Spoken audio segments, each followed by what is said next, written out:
उसने घड़ी भर ठहरकर बड़े मनुहार से इठलाते हुए कहा, नारायण, किताब ढूंढने में जरा तुम भी मेरी मदद करो। जान पहचान का कुछ तो लाभ मिलना चाहिए। आपको मेरा नाम भी याद है? ताज्जुब की बात है। मुझे लगा पता नहीं पहचान पाएंगी भी या नहीं। आप कैसी हैं? कार्ला कैसी हैं? मैंने एक सांस में इतना कुछ बोल दिया। तुम्हें कोई इतनी जल्दी कैसे भूल सकता है? यू आर सो इंटरेस्टिंग, उसने मुस्कुराते हुए कहा।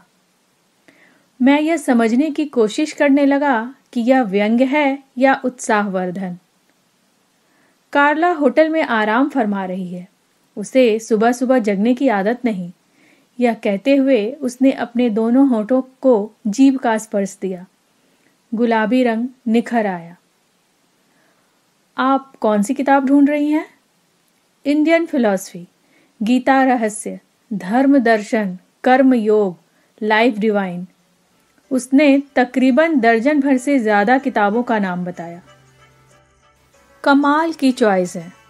आप फिलॉसफी के स्टूडेंट तो नहीं हैं जहां तक मैं जानता हूं। हाँ, सही कहते हो, मैं तो साइंस की स्टूडेंट हूं। तो फिर आप इन किताबों में विज्ञान शास्त्र की कौन सी गुत्थी सुलझाना चाहती हैं? Don't you know philosophy is mother of all subjects. उसने मुझे ऐसे देखा मानो मैं निरा बेवकूफ हूं जिसे इतनी भी समझ नहीं। मैंने बाल सुलभ भाव से उत्सुकतावश पूछा, क्या आप इस दुकान पर पहले भी आ चुकी हैं? हाँ, 2-1 बार। मैंने तुम्हें बताया था, याद है? बनारस मेरे लिए बहुत ज्यादा अपरिचित नहीं। यहाँ मैं काफी दिन गुजार चुकी हूँ। अपने काम की लगभग सभी जगह से मैं भली भांति परिचित हूँ। खैर, कुछ देर में हमने सारी किताबें ढूंढ ली। आपको इंडियन फिलॉसफी में बहुत रुचि है, नहीं?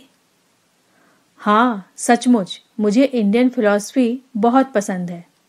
और सिर्फ फिलॉसफी ही नहीं, यहाँ की हर चीज पसंद है। जैसे एक आत्मीयता का भाव है। यहाँ का culture, religion, tradition, humanity, brotherhood, शहर, गांव, नदी और भी बहुत कुछ। मैं मन ही मन हंसा। अंदर से आवाज आई, दूर के ढोल तो सुहाने होते ही हैं।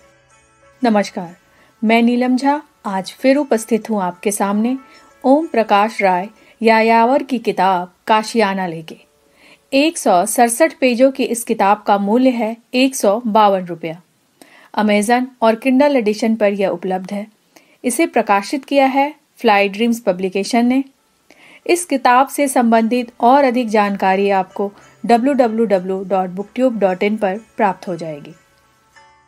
चलिए, जैनी और नारायण की बातचीत के साथ हम लोग भी आगे बढ़ते हैं।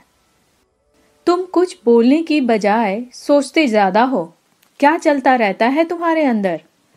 मैंने इस बार खुलकर अपने उन्हीं विचारों को रख दिया जो कुछ देर पहले सोच रहा था। उसने मुस्कुराते हुए कहा, तुम्हें क्या लगता है इन सब समस्याओं से कोई देश अछूता रहा है?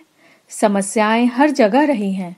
हाँ, उनके फॉर्म और डिग्री में थोड़ा बहुत फर्क हो सकता है। लेकिन ये भी तो सोचो नारायण, इंडिया के लोगों के पास संबल के लिए कम से कम इतना उदार और प्राचीन धर्म तो है। यहाँ की जिंदगी मैंने देखी है, तुमने महसूस नहीं किया है शायद। भारत भावनाओं का देश है, प्रेम, करुणा और वात्सल्य का देश है। यहाँ पति पत्नी आधा पेट खाकर भी अपने प्यार के निवाला से क्षुधा तृप्त कर सकते हैं। यहाँ बूढ़ा बाप अपने बेटे के पास रहता है, आदर और सम्मान के साथ। वह एकाकी जीवन जीने के लिए मजबूर नहीं है। यहाँ मैंने बहुत कम लोगों को एक से ज्यादा शादी करते देखा है। यहाँ की शादियाँ कितनी टिकाऊ होती हैं नारायण। मैंने बात को पूरा किया। तो आपको लगता है यहाँ के लोग अपने वैवाहिक जीवन से बहुत खुश हैं?